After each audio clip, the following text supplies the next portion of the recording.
लेकिन मुझे लगता है कि जिस बलिदान के कारण से आजादी मिली, जिस संघर्ष के कारण से आजादी मिली, इसकी चर्चा कम करके अगर हम ये चर्चा करें कि हमने आजादी खोई क्यों, हमें गुलामी झेलनी क्यों पड़ी, हम क्यों बर्बाद हो गए, क्यों 1000 वर्षों की गुलामी झेली हमने, इस पे समीक्षा करना सबसे ज्यादा जरूरी है। समुद्र कितना भी बड़ा क्यों ना हो, लहरें चाहे कितनी भी तेज क्यों नहीं उठ रही हो, नाव को और बड़े बड़े स्टीमर्स को लहरें डुबा नहीं पाती हैं, लेकिन उसी नाव के अंदर अगर कोई चूहा कुरेद रहा होता है और छेद और बील बना देता है, तो धीरे धीरे जिसे पूरा सागर नहीं डुबा पाया उसके अंदर का ही छेद डुबा देता है, अंदर का ही छिद्र डुबा देता है। इसलिए हमें सागर से नहीं, हमें अंदर से छिद्र बनाने वाले लोगों से सचेत होने की जरूरत है, और वो कोई और नहीं, वो हम में से ही है। वो चूहे तैयार ना हो समाज में जो हमें ही कुरेद दें, उसके लिए हमें अपनी सोच पे भी चिंतन करने की जरूरत है। अगर अपने धर्म को मजबूत करना है तो धीरे धीरे जातिगत सोच को छोड़ना पड़ेगा। जाति बचा के रखनी है कि धर्म बचा के रखना है, इस पे विचार करने की जरूरत है हम सभी को। और हमेशा याद रखिएगा कि जातियों के भेद के कारण से धर्मांतरण सबसे ज्यादा होता है। अगर कोई चाणक्य जैसा गुरु का मार्गदर्शन मिला होता उस ट्रू मैन अमेरिकन राष्ट्रपति को भी, तो वो कभी भी हिरोशिमा नागासाकी पर, जो देश पहले से ही हार चुका था द्वितीय विश्व युद्ध में, उसके ऊपर सिर्फ बम का परीक्षण करने के लिए बम नहीं गिराया होता। ना तो हस्बैंड विधुर होता है, ना पत्नी विधवा होती है। ये सच्चाई है उस समाज की। अब सौतेले माता पिता का कानून अगर सगे माता पिता के ऊपर थोपा जाएगा भारत में, तो भारत की स्थिति आने वाले समय में क्या होगी। भगवा ध्वज गुरु के रूप में हमसे ये प्रश्न करता है, और आने वाले समय में हमारी पीढ़ियां भी हमसे प्रश्न करेगी कि जब समाज टूट रहा था तो आप लोग क्या कर रहे थे, और समाज को तोड़ने वाले कोई बाहर से आ रहे थे क्या? आप ही थे तो आपने क्यों नहीं ठीक किया। ओम श्री कालिके शुभदेवी दुर्गूट निवासने रक्षमार्त महामाय विश्वरूपे नमस्तुते। और मुझे लगता है ये विषय, ये समय, ये अंतराल बहुत ही आत्ममनन, आत्मचिंतन के लिए है, क्योंकि गुरु बाहर से हमने प्रतीक के रूप में ध्वज को गुरु माना है, लेकिन गुरु तत्व हमारे अंदर से ही जागृत होता है। वो तत्व जो हमें बताता है कि हम कहाँ उचित हैं, कहाँ अनुचित हैं, कहाँ हमारे अंदर सुधार लाने की जरूरत है। यही चिंतन और मनन करने के लिए, अपनी चेतना को जागृत करने के लिए हम आज सभी एकत्रित हुए हैं। आज हमारा देश एक खास दौर से गुजर रहा है। मुझे लगता है फिर से हम सभी को चिंतन करने की जरूरत है। अगस्त का महीना चल रहा है। हम बहुत जल्द अपने स्वतंत्रता दिवस को भी मनाने जा रहे हैं, आजादी का दिवस मनाने जा रहे हैं। बहुत धूमधाम से हम पर्व मनाते हैं, झंडे फहराते हैं, तिरंगा, एक दूसरे को बधाइयां देते हैं, बड़े बड़े सरकारी आयोजन भी हो रहे हैं। गली मोहल्ले में भी छोटे बच्चे, स्कूलों में बड़े बुजुर्ग, सभी लोग 15 अगस्त को बड़ा हर्षोल्लास से मनाते हैं। 6.5 लाख स्वतंत्रता संग्राम सेनानी जो भारत के सरकार के रिकॉर्ड में हैं, जिनके बलिदान के कारण, और अनेकों ऐसे स्वतंत्रता संग्राम सेनानी जो हमारे रिकॉर्ड्स में नहीं हैं, उनके योगदान के कारण से हमें आजादी मिली। और ये जश्न का समय है, ये खुशी का समय है। लेकिन मुझे लगता है कि जिस बलिदान के कारण से आजादी मिली, जिस संघर्ष के कारण से आजादी मिली, इसकी चर्चा कम करके अगर हम ये चर्चा करें कि हमने आजादी खोई क्यों, हमें गुलामी झेलनी क्यों पड़ी, वो ज्यादा प्रासंगिक होगी और ज्यादा महत्वपूर्ण होगा। हमारे लूटे हुए वस्तु को अगर हमने पा लिया प्रयास से, तो ये बड़ी बात है, योगदान बड़ा है। लेकिन हमारे घर को लूटा क्यों गया, हमारे ऊपर डकैती क्यों हुई, हम क्यों बर्बाद हो गए, क्यों 1000 वर्षों की गुलामी झेली हमने, इस पे समीक्षा करना सबसे ज्यादा जरूरी है। किनके कारण से हमें आजादी मिली उनको याद जरूर करें, लेकिन हम गुलाम क्यों हुए, किन कारणों से गुलाम हुए। अगर उस पर समीक्षा अगर हम नहीं करते हैं तो आने वाले समय में बार बार हम गुलाम होंगे, बार बार हमारे घर उजड़ेंगे, बार बार यह देश गुलाम होगा। और अनेक तरह की घटनाएं 1947 के बाद में भी देखने को मिली है इस भारत में, जैसे कश्मीर का मुद्दा। लगभग 70,000 लोग एक आजाद देश में विस्थापित हो गए, बेघर हो गए, महिलाओं की आबरू लूट ली गई, घर, मेहनत की कमाई, नौजवानों को मार दिया गया, बड़े बड़े अच्छे अच्छे पढ़े लिखे लोगों को खत्म कर दिया गया, और घर होने के बावजूद भी वो विस्थापित कैंपों में रहने लगे, उसके लिए मजबूर हो गए। आज 30 वर्ष से ज्यादा समय हो गया, लेकिन आज तक उनको अपना घर नहीं मिला। तो इन बिंदुओं पे सोचना जरूरी है कि वो 70,000 लोग विस्थापित क्यों हुए, क्यों बंगाल का वो प्रांत बांग्लादेश में कन्वर्ट हो गया, क्यों भारत के अनेक राज्य जो धीरे धीरे हमसे दूर होते जा रहे हैं, क्यों भारत के अंदर ही भारत के खिलाफ बातें शुरू हो गई हैं। इन बिंदुओं पे विचार करना सबसे ज्यादा जरूरी है। जिस कारण से भारत के लोगों को गुलाम बनाया गया वो कोई और नहीं, वो हम थे, हमारे पूर्वज थे। हमारे पूर्वजों की सोच के कारण से देश गुलाम हुआ, और इस देश में जो भी आक्रांता आए, विदेशी हमलावर आए, उनको हम लोगों ने बुलाया, हमने ही बुलाया, हमारे लोगों ने ही बुलाया। जब हमारे अंदर मतभेद होना शुरू हुआ, मनभेद होना शुरू हुआ, जब हम बिघटने लगे, जब हम जाति के नाम पर, ऊंच नीच के नाम पे, छोटे बड़े के नाम पे, अमीर गरीब के नाम पे, शिक्षित अशिक्षित के नाम पर जब हम बिखरने लगे और अपने ही लोगों का तिरस्कार करने लगे, तो हमारे में से ही कोई तिरस्कृत, जिसकी इज्जत समाज में नहीं थी, जिसको समाज स्वीकार नहीं कर रहा था, वो व्यक्ति खड़ा होता है और कहता है जब ये समाज मेरा नहीं तो मुझे इस समाज की चिंता करने की जरूरत क्यों। और ऐसे ही कुछ लोग बॉर्डर पर, भारत के किनारे जो दुश्मन खड़े थे, जिनके अंदर इतना सामर्थ्य, इतनी शक्ति नहीं थी कि वो भारत में प्रवेश कर सके, इन लोगों को भेद देने वाले हमारे ही भारतीय थे, क्योंकि हमने तिरस्कृत किया और वो जाकर दुश्मनों से, शत्रुओं से मिल गए और जाकर सारा भेद बताया। और उसी भेद के कारण से धीरे धीरे करके आक्रांता हमारे देश में प्रवेश हुए। उन्होंने हमारी कमजोर नसों को बताया, कहां पे हमारे अंदर कमजोरी है, कहां हमारे सैनिक कमजोर हैं, सारी बातों को बताया। महाराष्ट्र में समुद्र के अंदर एक किला है। उस किला की खासियत ऐसी है कि आज भी पर्यटक जब जाते हैं तो उस किले को चारों तरफ से स्टीमर बोट से, नाव से घूमकर देखते हैं, लेकिन कोई पर्यटक यह नहीं बता सकता कि इस किला में प्रवेश करने का दरवाजा किधर से है। आज भी लोगों को पता नहीं चलता, नहीं जान पाते हैं कि किले के अंदर प्रवेश करने का दरवाजा किधर से है। उस किले में उस समय हमारे सैनिक रहते थे और बड़ा अभेद किला था। उस किले को कोई भेद नहीं कर पा रहा था, उस किले के अंदर कोई प्रवेश नहीं कर पा रहा था। कई बार आक्रांता आए लेकिन प्रवेश नहीं कर पाए। और उसी किले के रहने वाला कोई व्यक्ति जिसके अंदर मतभेद होना शुरू हुआ, वही बाहर निकलता है और शत्रुओं को बताता है किले का गुप्त दरवाजा कहां से है। और उसके बाद से शत्रु किले में प्रवेश करते हैं, किले को फतह करते हैं और अंदर के सारे लोगों को मार डालते हैं और अंत में किले पे कब्जा कर लेते हैं। हमें हमलावरों से सचेत होने की जरूरत नहीं, हमें सचेत होने की जरूरत है उनसे जो किले का गुप्त रहस्य बताता है, किले के गुप्त दरवाजे को बताता है, उससे सचेत होने की जरूरत है। वो सबसे ज्यादा जरूरी है। याद रखिएगा, हम सबके लिए चेतावनी है।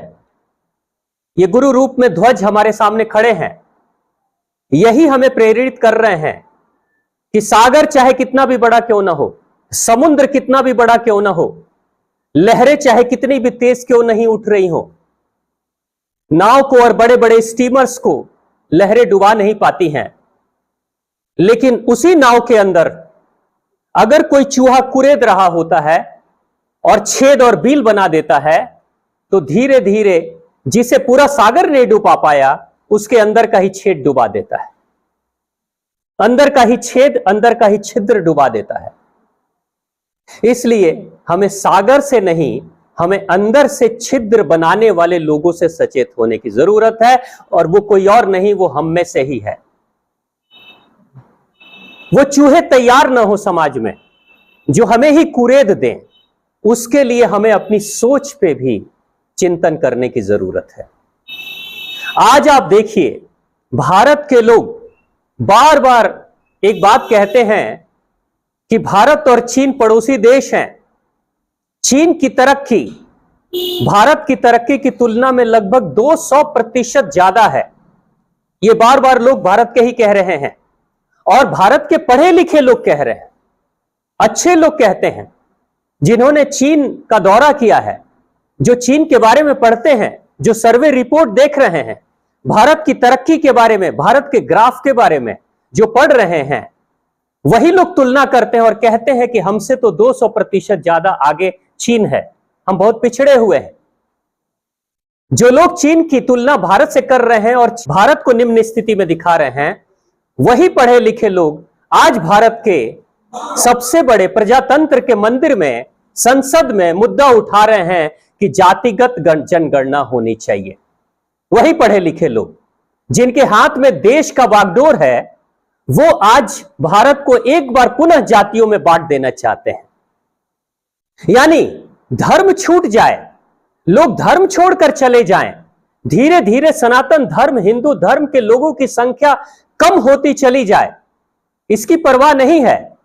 लेकिन भारत का यह धर्म, सनातन धर्म, जातियों में बिखर जाए, टूट जाए, उस पर सबसे ज्यादा चिंतन चल रही है और शोर मचाकर लोग आवाज उठा रहे हैं। इसी जातिगत विचारधारा के कारण से आज से 1000 वर्ष पहले हमारे पूर्वज आपस में जब बिखरने लगे थे, ऊंच नीच के नाम पे, छोटे बड़े के नाम पे, अमीर गरीब के नाम पे, वो फिर से 1000 वर्ष के बाद हम वही काम फिर से दोबारा कर रहे हैं। और तब कहते हैं कि चीन जैसी तरक्की चाहिए हमको। तरक्की दीवारों की नहीं होती, तरक्की सड़कों पे नहीं होती, तरक्की बड़ी बिल्डिंगों बना देने से नहीं होती है, तरक्की विचारधारा में होती है। हृदय इतना विशाल नहीं हो पा रहा है हमारा, और हम फिर से एक नई गुलामी के दिशा में अग्रसर हो रहे हैं, हम बढ़ रहे हैं फिर से। और यह एक ज्वलंत मुद्दा है। इस मुद्दे पे हम सभी को बहुत मुखर होकर बात करनी चाहिए समाज में। और हमें भी अगर अपने धर्म को मजबूत करना है तो धीरे धीरे जातिगत सोच को छोड़ना पड़ेगा। जाति बचा के रखनी है कि धर्म बचा के रखना है, इस पे विचार करने की जरूरत है हम सभी को। और हमेशा याद रखिएगा कि जातियों के भेद के कारण से धर्मांतरण सबसे ज्यादा होता है। आपको सुनकर आश्चर्य होगा कि भारत में सनातन धर्म, हिंदू धर्म को बचाने के लिए आज से लगभग 50-60 वर्ष पहले तक भारत के परिवार का प्रत्येक एक पुत्र को, हमारे पूर्वज ही, हमारे माता पिता की सोच थी कि भारत के परिवार में अगर 2-3 बेटे हैं तो एक बेटे को माता पिता स्वेच्छा से हिंदू धर्म की रक्षा के लिए सिख बनाया करते थे। सिख बनने की परंपरा थी हमारे अंदर, हमारे समाज में। एक नौजवान को सिख जरूर बनाया जाता था, यानी जिनको हम आज पंजाबी कहते हैं, सिख बनाया जाता था। क्यों? ये हमारे धर्म की रक्षा करेंगे। और सिखों की एक बहुत बड़ी परंपरा शुरू हुई, 10 महान गुरु भी हुए, सारी चीजें आपको पता ही है, कितना बड़ा योगदान इस समाज का हुआ। लेकिन आज जिस समाज के लोगों के बारे में कहते हैं कि आप सभी जाति धर्म के लोगों को भिक्षाटन करते हुए देख सकते हैं, भीख मांगते हुए देख सकते हैं, किसी सिख को, किसी पंजाबी सिख को आप भिक्षाटन करते हुए, भीख मांगते हुए कभी नहीं देखते। वो भीख नहीं मांग सकता। एक बार की बात मुझे पता चली कि कोई सिख भिक्षाटन कर रहा था, तो दूसरे सिखों ने जब देखा तो उसे डांट लगाई, उसे धिक्कारा और बोला तुम्हें जिस चीज की जरूरत है हम देने के लिए तैयार हैं, लेकिन भिक्षाटन मत करो, भीख मत मांगो। और कुछ सिखों ने पैसे देकर उसे छोटा सा रोजगार शुरू कराया।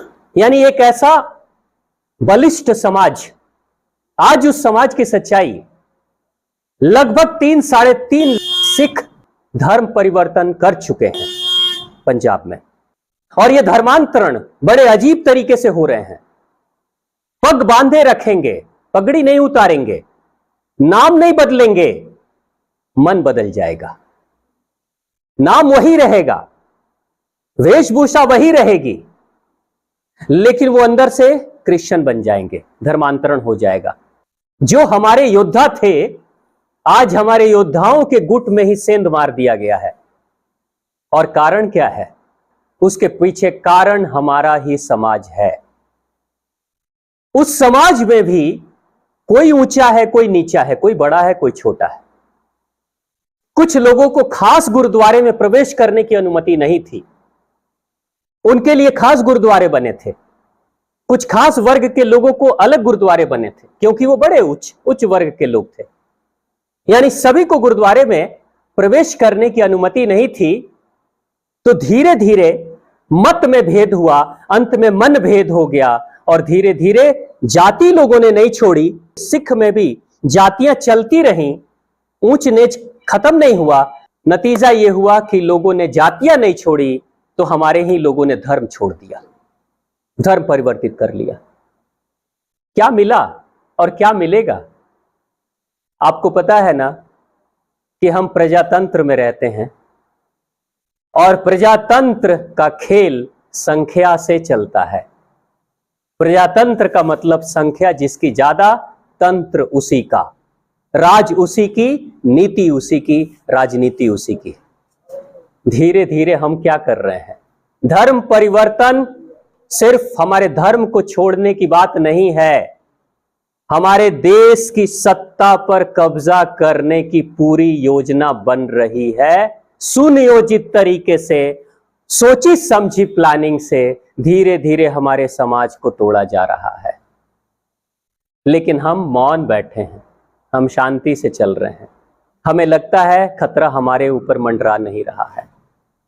हालत वही है, ये ध्वज चाहे कितना भी लहरा ले, ये हवाओं में लहराएगा, लेकिन धरातल पे ही तो कहीं खड़ा रहेगा ना। अगर नीचे की नींव हट जाएगी, नीचे का फाउंडेशन हट जाएगा, तो ये ध्वज भी कहां खड़ा रहेगा। हवा रोक नहीं सकती ध्वज को, जमीन चाहिए। हमारी जमीन घसक रही है धीरे धीरे। आपको पता है, भारत में धीरे धीरे हमारी शांति के कारण ही, हमारे अंदर के मतभेद के कारण ही धीरे धीरे अब विदेश में रहने वाले लोगों की जो जीवन शैली है, सोच है, रहन सहन है, उसको हमारे ऊपर थोपा जा रहा है, हमारे ऊपर इंपोज किया जा रहा है, हमें मजबूर कर दिया जा रहा है कि हम उसका पालन करें। अनेक तरह के नए कानून बन रहे हैं भारत में। एक छोटे से कानून की मैं चर्चा करूंगा। आपने भी सुना होगा, हमारे साथ प्राचार्य जी बैठे हुए हैं, प्रधानाचार्य जी। अब स्कूलों में, कॉलेजों में ऑर्डर आ चुका है कि आप किसी बच्चे पे हाथ नहीं उठा सकते। ऐसा आदेश आ गया है, किसी बच्चे के ऊपर आप सख्ती नहीं कर सकते।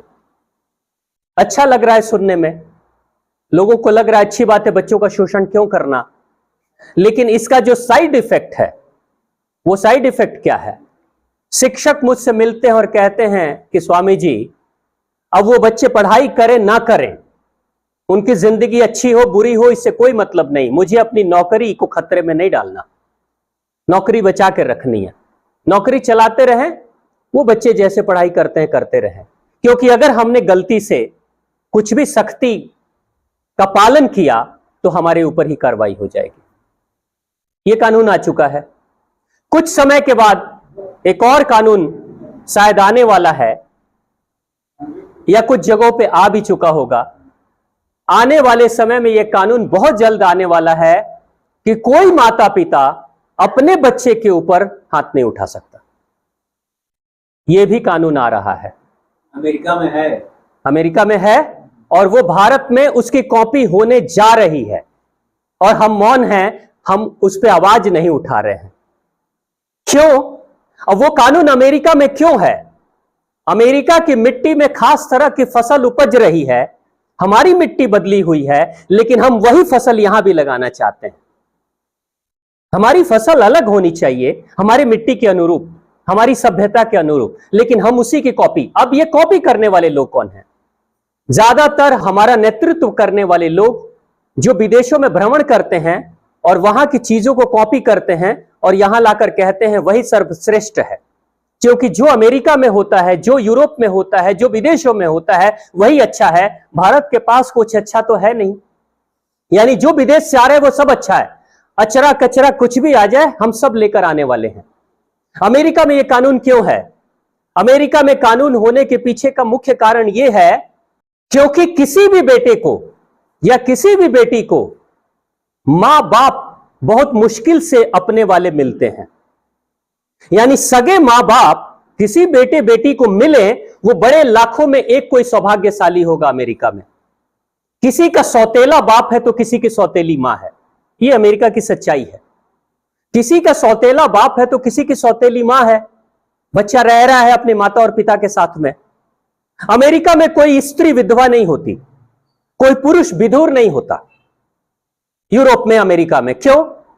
क्योंकि अगर पति मरा तो पत्नी दूसरी शादी कर लेगी, वो विधवा नहीं है। दूसरा पति मरा, तीसरी शादी, तीसरी के बाद चौथी शादी, पांचवी शादी। ना तो हस्बैंड विधुर होता है ना पत्नी विधवा होती है, यह सच्चाई है उस समाज की। एक बेटा है, उसकी मां अपनी है तो पिता सौतेला है।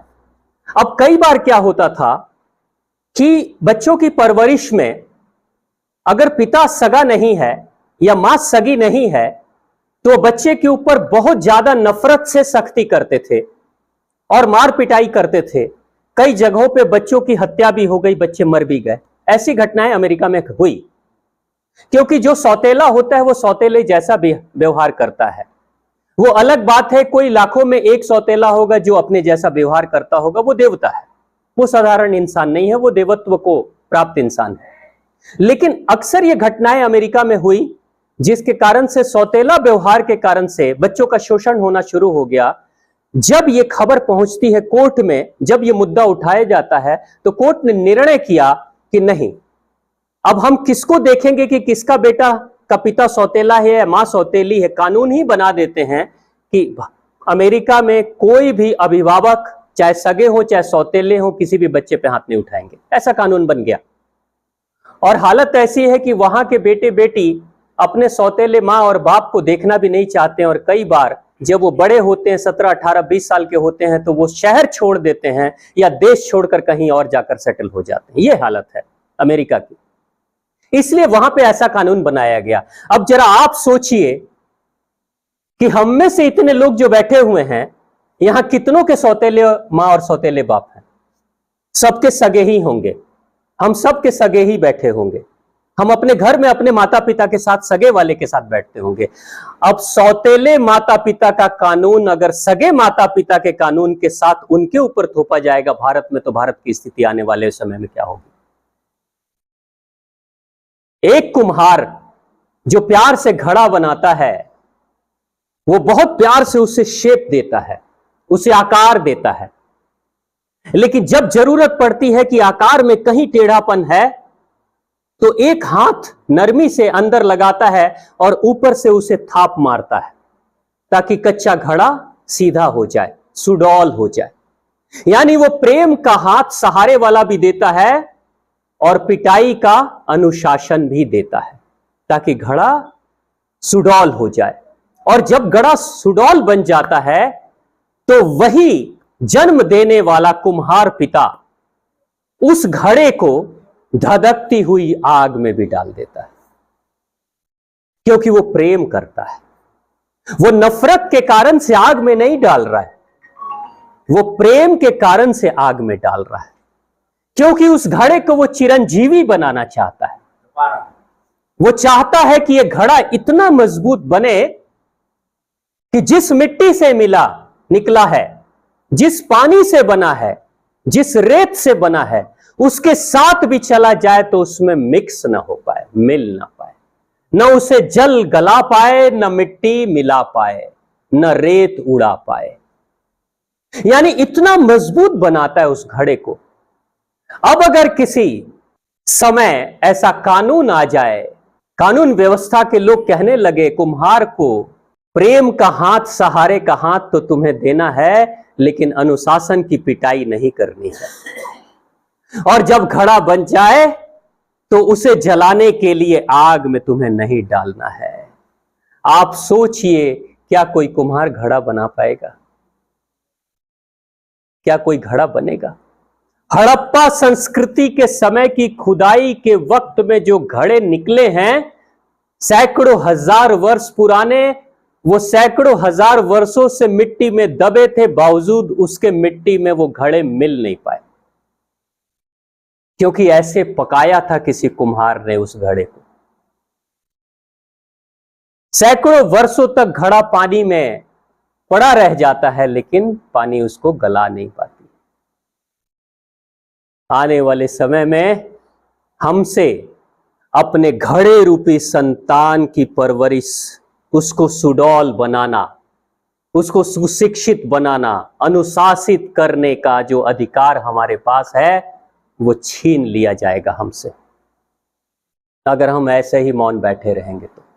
अगर हम हमेशा से विदेशियों का कॉपी करते रहेंगे बिना उसके बैकग्राउंड को, बिना उसकी भूमिका को समझे हुए, तो आने वाले समय में भारत में यह होने जा रहा है। और मैं आपको बता दूं, आपका ही बेटा, आपकी ही बिटिया, आप जिसके लिए अपनी गाड़ी मेहनत की कमाई लगा रहे हैं, आप जिसके लिए अपनी जमीन जायदाद बेचने के लिए तैयार हैं, उसकी बेहतर शिक्षा के लिए, किसी दिन अगर वो बेटा आपके अनुशासन को ना माने, आपकी बेटी आपके अनुशासन को ना माने, और कानून व्यवस्था भी कहे आप अपने बच्चों पे अनुशासन नहीं चला सकते, कितने दिनों तक आपके मन में अपने बेटे और बेटी के प्रति सहानुभूति रहेगी?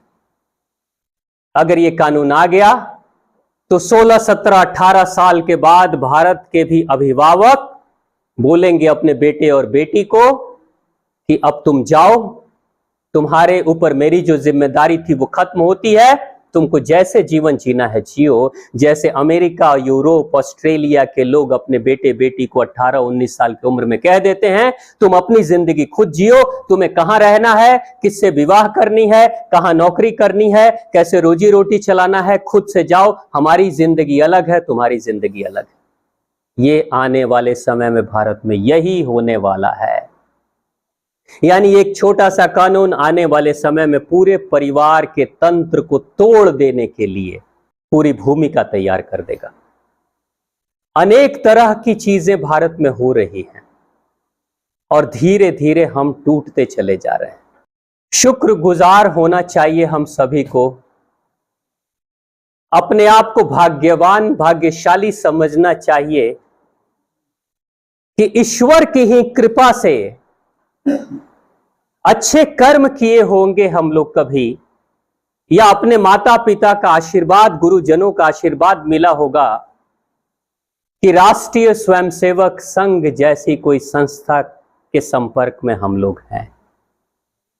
मैं अपने आप को भाग्यशाली समझता हूं।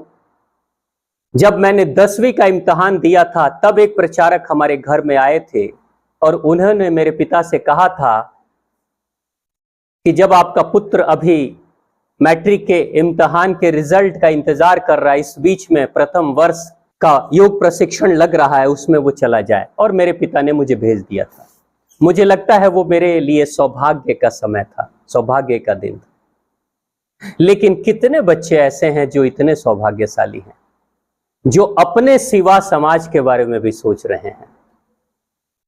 शाखाओं की संख्या बढ़नी चाहिए। समाज एक तालाब की तरह है, उस तालाब में हम सभी मछलियों की तरह रहते हैं, जलचरों की तरह रहते हैं। हमारी जिंदगी तब तक सुरक्षित रहेगी जब तक तालाब सुरक्षित रहेगा। लेकिन इस तालाब को बेहतर और बेहतर सुरक्षा देने के लिए हम क्या कर रहे हैं? अपने आने वाली पीढ़ी को क्या समाज के लिए प्रेरित कर रहे हैं? समाज का चिंतन उनके मन में डाल रहे हैं? नहीं डाल रहे हैं। जिस तुलना में आज संघ की शाखाओं की तादाद बढ़नी चाहिए, उस अनुपात में संघ की शाखाओं की तादाद नहीं बढ़ रही है। जितने स्वयंसेवकों की संख्या होनी चाहिए उतनी नहीं हो रही है। और एक उम्मीद, एकमात्र उम्मीद अगर मुझे भी है, इस देश में कहीं कोई संस्था बेहतर कर सकती है तो वही एक संस्था है जो बिना सैलरी के, बिना किसी वेतन के, जिसके हजारों लाखों प्रचारक अपने जीवन की तिलांजलि दे रहे हैं समाज के निर्माण के लिए। ये कोई दूसरी संस्था नहीं कर सकती, चाहे कितनी भी सरकारी संस्थाएं आई हों, लेकिन इतना बड़ा योगदान किसी का नहीं हो सकता जो राष्ट्रीय स्वयंसेवक कर रहा है। लेकिन और मजबूती से लोगों को जोड़ने की जरूरत है। और समाज में जिनके कारण से समाज टूट रहा है, भेदभाव जिसके कारण से बढ़ रहा है, जिसके कारण से समाज कमजोर हो सकता है, गुलामी की दिशा में आगे बढ़ सकता है, उसके लिए हमें बहुत मुखर होकर बात करने की जरूरत है। कहीं पे भी अगर हमारे ही अपने लोगों के द्वारा कहीं कोई भेदभाव हो रहा है तो उसे समझाने की जरूरत है। नहीं तो बहुत जल्द जैसे हमारे हाथ से बंगाल निकल गया और बांग्लादेश बन गया, पंजाब निकल गया और पाकिस्तान बन गया, वैसे ही आने वाले समय में केरला भी आज खतरे की घंटी बजा रहा है। भारत के अनेक राज्य खतरे की घंटी बजा रहे हैं। दिल बड़ा करने की जरूरत है, जातियों को छोड़ने की जरूरत है, धर्म को मजबूत करने की जरूरत है। और धर्म का मतलब होता है स्वीकार करना, धारण करना। धर्म वही है जो धारण करता है। मुझसे किसी ने कहा था कि स्वामी जी आपका धर्म कैसा है? डर ही तो सिखाता है। स्वर्ग का डर, तो नरक का डर, तो भगवान का डर, तो पाप का डर, तो पुण्य का डर, यही तो सिखाता है। लोगों को कायर बना देता है, लोगों को कायर बना देता है। धर्म का मतलब है लोगों को निडर बनाना। धर्म तो निडर बनाने का काम करता है, लेकिन आपका जो सनातन धर्म है, हिंदू समाज है, वो कायर बन रहा है, डर रहा है।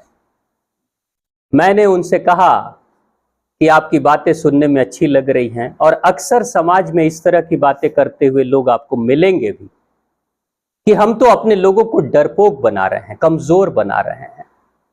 मैंने उनसे कहा एक बात बताओ कि जो जैन मुनि हमारे होते हैं वो मुख पे पट्टा बांधते हैं, नंगे पैर जब चलते हैं मिट्टी पर तो नजर उनकी मिट्टी पे रहती है। रात्रि में सूर्यास्त के बाद वो भोजन नहीं करते थे, ये परंपरा थी उनकी। उसके पीछे कारण था कि मुख पे पट्टा बांध रहे हैं ताकि सांसों के माध्यम से कोई कीटाणु अंदर न चला जाए और मर न जाए। नजर झुकाकर नीचे जमीन पे चल रहे हैं ताकि कोई चींटी भी नीचे पैरों के नीचे आकर दब के मर न जाए। सूर्यास्त के बाद भोजन नहीं कर रहे हैं क्योंकि पहले के समय में जब अंधेरा हो जाता था तो छोटे छोटे कीटाणु निकलते थे बाहर और अक्सर जहां दीपक जलता था वहीं पे मंडराने लगते थे। भोजन दीपक के पास करेंगे तो भोजन में कोई कीटाणु ना पड़ जाए और उसकी मौत ना हो जाए, इसलिए उन्होंने खाना ही खाना बंद कर दिया। यह भी एक डर था कि कोई विषाणु, कोई कीटाणु मेरे मुख में न चला जाए, हत्या उसकी हो जाएगी। नजर नीचे करके चल रहा है ताकि कोई चींटी न मर जाए। संध्या काल में भोजन नहीं कर रहा है ताकि कोई कीटाणु न मर जाए। यानी कि यह भी एक डर है। वो किसी दूसरे को मार देना नहीं चाहता है, इसके कारण से वो संभल संभल कर चल रहा है। यानी कि वो भी तो डरा हुआ व्यक्ति है ना। आपके अनुसार से ये डर बुरा है। हम पीपल के वृक्ष को नहीं काटते हैं क्योंकि पीपल के वृक्ष को हम अपना वंश मानते हैं, वंश मानते हैं। और पीपल के वृक्ष के कारण से ही सबसे ज्यादा ऑक्सीजन की मात्रा उस क्षेत्र में बढ़ती है। सबसे ज्यादा लोग अपनी इम्यूनिटी पावर को, रोग प्रतिरोधक क्षमता को बढ़ाते हैं, कार्य क्षमता को बढ़ाते हैं पीपल के कारण से। अगर किसी गुरु ने कहा, प्राचीन गुरु ने कहा पीपल पे देव बसते हैं, पीपल पे हमारे भगवान वास करते हैं। अगर भगवान श्री कृष्ण ने कहा कि मैं वृक्षों में मैं पीपल हूं, अगर उन्होंने कहा कि मैं सर्पों में नाग हूं, तो भगवान कृष्ण ने क्या लोगों को डराने के लिए ऐसा कहा था? आज का आधुनिक विज्ञान अब मानने लगा है कि पीपल का वृक्ष ज्यादा से ज्यादा लगना चाहिए। आज का आधुनिक विज्ञान ये मानने लगा है कि जिस क्षेत्र में विषधर सांप होते हैं जिस भी क्षेत्र में विषधर सांप जैसे गेहुअन नाग जैसे सांप होते हैं वहां बैक्टीरिया और वायरस उत्पन्न नहीं होते, क्योंकि जब गेहुअन सांप या नाग सांप जो होता है वो जब सांसों को खींचता है, हवा को खींचता है, तो उसके साथ सारे कीटाणु विषाणु जो होते हैं उसकी सांसों में चली जाती हैं, और जिसके कारण से वो पूरे आसपास के क्षेत्र का एयर प्यूरिफायर का काम एक नाग सांप करता है, यानी खुद विषैला हो जाता है, लेकिन इस प्रकृति में उपस्थित विषाक्त कीटाणुओं और जीवाणुओं को मार डालता है। और जहां पे नाग सांप होते हैं, जहां पे सांप होते हैं, अक्सर आपने गांव के लोग भी कहते हैं कि धामिन सांप भी जिस क्षेत्र में रहती है वहां पे पैदावार बहुत ज्यादा हो जाता है, होता है ना बाबूजी। यानी हमारे गुरुओं ने कहा, हमारे पूर्वजों ने कहा, सांपों को मत मारो, पीपल को मत काटो, जीव जंतुओं को मत मारो, चींटी को आटा दो, कुत्ते को भोजन दो, गौ माता को रोटी, पहली रोटी दो। तो क्या वो डर सिखा रहे थे, या वो ये सिखा रहे थे कि अगर तुम्हें जीने का अधिकार है तो साथ में सबको जीने का अधिकार है बराबरी से? यही है सनातन धर्म, जो सबको जीने का अधिकार देता है। सनातन धर्म, हिंदू धर्म सिर्फ मनुष्यों का धर्म नहीं है, वो पहाड़ों का धर्म है, वो जीव जंतुओं का धर्म है, वो वृक्षों का धर्म है, वो नदियों का, वो सागरों का धर्म है, वो इस मिट्टी का धर्म है, अग्नि का धर्म है, वायु का धर्म है, आकाश का धर्म है, पूरी प्रकृति का धर्म सनातन धर्म है। आज तक जिस व्यक्ति ने मुझसे कहा कि डर सिखाता है, मैंने कहा जिस धर्म पंथ संप्रदाय में, जिस पंथ के संप्रदाय में लोग कहते हैं कि सब जो अपने नहीं हैं वो बेकार हैं, वो पराये हैं, उनको मार दो, काट दो, उस धर्म की स्थिति आप देख लो कि क्या हो रही है।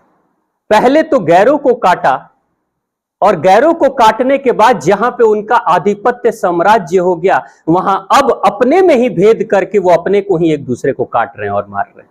यानी ये धर्म जो सनातन धर्म हमारा है वो निडर बनाने की प्रयास करता है, कोशिश करता है, लेकिन वो क्या कहता है कि नियम कानून का पालन करते हुए निडर बनो। जैसे अगर आप अपने नौजवान बेटे को कहें कि बेटा हम तुम्हें मोटरसाइकिल दे रहे हैं, तुम इसे जाओ सड़क पर चलाओ, बेटा सड़क पर चलाएगा, धीरे धीरे मोटरसाइकिल चला रहा है 25-30 के स्पीड में, तो दूसरे नौजवान लड़के कहेंगे अरे तू डरता है क्या, तुम्हें डर लगता है क्या जो धीरे धीरे चला रहा है।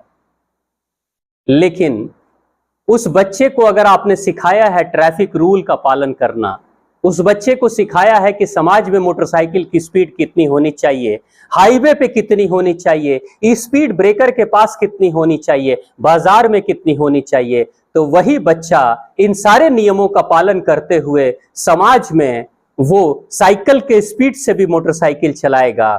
हाईवे पे हो सकता है कि वो बहुत फास्ट गति से मोटरसाइकिल चलाएगा और बाजार में अलग गति से चलाएगा। यानी जिंदगी में अगर हम पूर्णता के साथ सफलता पाना चाहते हैं तो सभी नियमों कानून का पालन करते हुए हमें उत्कृष्ट के स्थिति पे पहुंचने की जरूरत है, ना कि सारे नियम को तोड़ दें और तब उत्कृष्ट के स्थिति पे चले जाएं। अगर ऐसा होगा तो विध्वंस हो जाएगा। क्यों? आज एक बात बहुत बड़े स्तर पे उठ रही है। भारत के लोग मांग कर रहे हैं कि भारत को विश्व गुरु फिर से होना चाहिए, और भारत के पढ़े लिखे लोग कहते हैं विश्व गुरु बनने की जरूरत क्या है, विश्व पावर बनो, सुपर पावर बनो। ऐसे बहुत प्रबुद्ध वर्ग के लोग कहेंगे हमारे ही समाज में सुपर पावर बनो, अमेरिका जैसा सुपर पावर है वैसा आप भी बन जाओ, हमें विश्व गुरु बनने की जरूरत क्या है। उन लोगों के लिए मैं इतना ही कहूंगा कि थोड़ा पीछे पलटकर अगर भारत के इतिहास में आप जाते हैं तो भारत के इतिहास में दो व्यक्तित्व दिखाई देंगे। जब भारत खतरे में था तो उस समय एक गुरु तक्षशिला से उठकर आ रहा है, चाणक्य। वो चाहते तो गुरु ही बनकर अपने पूरे जीवन का निर्वाह कर सकते थे, बच्चों को शिक्षा दे सकते थे और आराम की जिंदगी जी सकते थे, लेकिन नहीं। चाणक्य को लगा कि देश हमारा खतरे में है, क्योंकि शासन व्यवस्था पे बैठा हुआ जो व्यक्ति है वो बेहतर प्रशासन नहीं दे पा रहा है, इसलिए हमें सत्ता को बदलने की जरूरत है। तो चाणक्य किसी चंद्रगुप्त को खड़ा करते हैं जिसके बारे में कहते हैं कि वो दासी पुत्र था। आप देखिए जरा, वही चंद्रगुप्त इस भारत के सबसे बड़े साम्राज्य को, यानी इस धरती के सबसे बड़े साम्राज्य को, यानी विश्व पावर को खड़ा करता है एक गुरु के कारण। अब जो लोग कहते हैं विश्व पावर बनाओ, वर्ल्ड पावर बनाओ, वो भूल जाते हैं कि जब विश्व गुरु भारत होगा तो एक बेहतर गुरु बेहतर इंसान पैदा करता है। एक लड़का एक लड़की को पैदा माता पिता कर देते हैं, लेकिन मानव निर्माण का कार्य एक गुरु करता है। मानव निर्माण का कार्य गुरु करता है। अगर मानव निर्माण न हो और हम अपने बच्चों को अगर बेहतर मानव ना बना पाए और उनके हाथ में हम कोई बहुत खतरनाक हथियार जैसे AK-47 राइफल जैसे हथियार उनके हाथों में दे दें, क्या करेंगे वो? हमारे धर्म ग्रंथ कहते हैं कुपात्रों को शक्ति नहीं देनी चाहिए। ऐसा नहीं है कि लोगों को शक्ति से वंचित किया जाए, ऐसा इसलिए क्योंकि शक्ति विध्वंसक है, शक्ति दोधारी तलवार है। अगर तलवार चलाने वाला ठीक से पारंगत न हो तलवार चलाने में, तो वो दूसरे को तो मारेगा, खुद को भी काट डालेगा, क्योंकि शक्ति दोधारी तलवार है। यानी एक तरफ भारत को विश्व गुरु बनने की तैयारी करनी चाहिए और दूसरे तरफ उसी विश्व गुरु के मार्गदर्शन में विश्व शक्ति बनाने की कोशिश करनी चाहिए। अमेरिका विश्व शक्ति बन गया और अमेरिका के पास न्यूक्लियर बम, एटम बम का फॉर्मूला आ गया और एटम बम बनाता है। हिरोशिमा नागासाकी अमेरिका जाकर गिराता है बम और कुछ सेकेंडों में लगभग 1,10,000 20,000 लोग जलकर भस्म हो गए थे, मर गए थे। और आज भी 70 वर्षों के बाद भी जापान में लोग, जापान के नए बच्चे अपाहिज पैदा होते हैं आज भी, उसी बम के कारण से। अमेरिकन राष्ट्रपति से पत्रकारों ने पूछा कि रात में तो आपको नींद नहीं आई होगी कल क्योंकि कल आपके आदेश के कारण से हिरोशिमा नागासाकी पर बम गिरा जिसके कारण लाखों लोग मर गए, तो ये सोचकर आपको नींद नहीं आई होगी। अमेरिकन राष्ट्रपति ट्रूमैन कहता है कि कल मुझे बहुत अच्छी नींद आई। I enjoyed sound sleep the first time in my life. I enjoyed sound sleep. मैंने पहली बार अपनी जिंदगी में इतनी अच्छी नींद ली है। पत्रकार ने पूछा क्यों? उसने कहा माई बॉम्ब वॉज सक्सेसफुल। मेरा बॉम्ब सफल था, ये जानकर मुझे बहुत अच्छी नींद आई। लेकिन वो व्यक्ति ये नहीं देखा कि उसकी सफलता के पीछे कितने मासूम लोगों की जान चली गई। यही है, अगर आप विश्व पावर बनाओगे बिना विश्व गुरु के, तो विश्व पावर धारण करने वाले व्यक्ति के अंदर इतनी चेतना नहीं होगी कि वो मानवता के दृष्टिकोण से वो किसी दूसरे के बारे में, किसी दूसरे के हित और अहित के बारे में सोच सके। अगर कोई चाणक्य जैसा गुरु का मार्गदर्शन मिला होता उस ट्रूमैन अमेरिकन राष्ट्रपति को भी, तो वो कभी भी हिरोशिमा नागासाकी पर, जो देश पहले से ही हार चुका था द्वितीय विश्व युद्ध में, उसके ऊपर सिर्फ बम का परीक्षण करने के लिए बम नहीं गिराया होता। एक गुरु का कार्य, ये जो ध्वज खड़ा है हम सबके सामने, ये हमारी चेतना को जागृत करने के लिए, उद्वेलित करने के लिए ये सामने खड़ा है। ये ध्वज प्रतीक के रूप में है, उस सीसीटीवी कैमरे के रूप में है। सबको पता है कि ये ध्वज है तो हमें कैसे अनुशासन में रहना चाहिए। आज इस ध्वज के कारण से ही तो अनुशासन में हम लोग बैठे हैं ना। हम जब किसी मंदिर में मूर्ति की स्थापना करते हैं, जब अपने घर में भगवान के चित्र लगाते हैं, तो चित्र से निकलकर भगवान हमें कभी अनुशासित करने की कोशिश नहीं करते। मंदिर से निकलकर या मूर्तियों से निकलकर भगवान हमें कभी रोकते या टोकते नहीं हैं, लेकिन उनके होने मात्र से हमारे अंदर अनुशासन चला आता है, हमारे अंदर की चेतना जग जाती है। यानी गुरु भी जरूरी है। वो गुरु तत्व हमारे अंदर से जागृत होगा, तभी कल्याण होगा।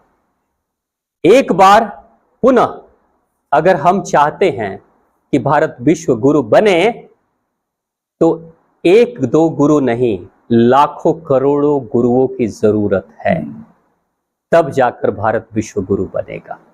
और ये एकमात्र संभावना सिर्फ भारतीयों में है, किसी दूसरे पंथ संप्रदाय में यह संभावना नहीं है, क्योंकि सिर्फ एक भारतीय ही कह सकता है, सीना ठोक कर कह सकता है, वसुदेव कुटुंबकम, पूरा विश्व मेरा परिवार है, हम सभी परिवार के हिस्से हैं, एकमात्र हिंदू सनातनी कह सकता है। आज भारत में कोई विदेशी भी आता है और आकर कहता है कि मुझे शिक्षा चाहिए, तो खुले हृदय से एक गुरु शिक्षित भी कर देता है, बिना किसी शर्त रखे, कोई शर्त कंडीशन नहीं रखता। भारत के एक उप प्रधानमंत्री हुआ करते थे, बाबू जगजीवन राम, आप लोगों ने नाम सुना होगा, आप सबके समय जगजीवन राम का बहुत बड़ा नाम था। जगजीवन राम एक बहुत गरीब परिवार से थे, उनकी माता जी बहुत गरीब परिवार से बिहार के भोजपुर क्षेत्र से थी। माता जी को बड़ी इच्छा थी कि मेरा बेटा पढ़ाई करे, और पढ़ाई करने के लिए उन्होंने अपने ही गांव के एक चर्च में वो गईं, जो अक्सर सेवा करते थे दूसरों की। तो बूढ़ी माता जी जाती हैं और कहती हैं कि मेरे बेटे को भी पढ़ा दो, क्योंकि मेरे पास इतना पैसा नहीं है कि हम अपने बच्चे की अच्छी से शिक्षा करा सकें। तो चर्च के पादरी ने कहा कि हम शिक्षित कर देंगे तुम्हारे बेटे को, अपने स्कूलों में पढ़ाएंगे, हो सके तो विदेश में भी भेज कर पढ़ाएंगे, लेकिन शर्त एक है, धर्म परिवर्तन करना पड़ेगा। ये जगजीवन राम के माता को ये शर्त दिया गया। जगजीवन राम की माता जी इतनी आत्म स्वाभिमानी महिला थी कि वो कहती है, बेटा पढ़े या ना पढ़े, धर्म परिवर्तन नहीं करेंगे। ये कैसा समाज है? वो हमारे समाज का सबसे कमजोर वर्ग का व्यक्ति भी कहता है, गरीबी में रह लेंगे लेकिन धर्म परिवर्तन नहीं करेंगे। और आज उसी समाज के लोग अब धीरे धीरे परिवर्तन करने के लिए तैयार हो रहे हैं। पंजाब में जो सिख धर्म परिवर्तन किए हैं, वो ज्यादातर उसी ग्रुप के लोग हैं, जो कट्टर थे सनातनी, जो कट्टर हिंदू थे, जिनको 1000 वर्षों की गुलामी में न अंग्रेज धर्म परिवर्तन करा पाए, न मुस्लिम आक्रांता धर्म परिवर्तन करा पाए, आज आजाद देश में धर्म परिवर्तन कर रहे हैं। ये प्रश्न चिन्ह हम सब के ऊपर है और बहुत बड़ा है। भगवा ध्वज गुरु के रूप में हमसे ये प्रश्न करता है, और आने वाले समय में हमारी पीढ़ियां भी हमसे प्रश्न करेगी कि जब समाज टूट रहा था तो आप लोग क्या कर रहे थे, और समाज को तोड़ने वाले कोई बाहर से आ रहे थे क्या? आप ही थे तो आपने क्यों नहीं ठीक किया? मुट्ठी भर लोग थे ना कश्मीर में, और 70,000 लोगों को विस्थापित कर दिया। क्या 70,000 के सामने किसी भी मुट्ठी भर लोगों की इतनी औकात, इतनी क्षमता थी?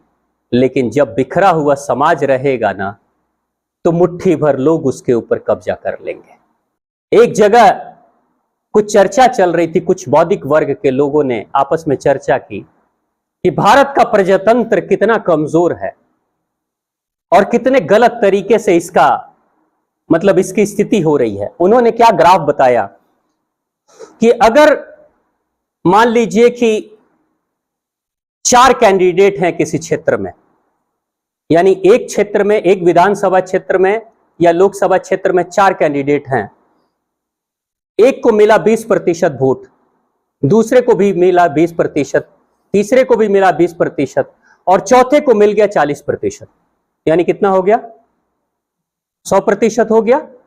अब उस पढ़े लिखे व्यक्ति ने कहा, यह प्रश्न उठाया भारत के प्रजातंत्र पर कि 40% यानी 40 वोट पाने वाला व्यक्ति 60 विरोधियों के ऊपर शासन कर रहा है, यानी 60 वोट जो उसके खिलाफ पड़े हैं उनके ऊपर 40 वाला शासन कर रहा है, तो प्रजातंत्र तो कमजोर होना ही चाहिए। यानी यही होता है ना, जो जीता हुआ कैंडिडेट है, अगर आप सबसे वोट की तुलना करेंगे तो जीते हुए कैंडिडेट को जो वोट मिला है वो बहुत कम मिला है, यानी 40% मिला है, 60% तो उसके विरोध में। तो उन्होंने प्रश्न उठाया कि नहीं, ये प्रजातंत्र अच्छा नहीं है, और ये बौद्धिक वर्ग के लोग इस पे चर्चा करना शुरू कर चुके हैं, प्रश्न चिन्ह उठाने लगे हैं, जबकि वो भूल गए हैं कि पाकिस्तान में कभी प्रजातंत्र नहीं रहा, आर्मी का ही शासन रहा है। और आज देख लीजिए पाकिस्तान की हालत क्या हो रही है।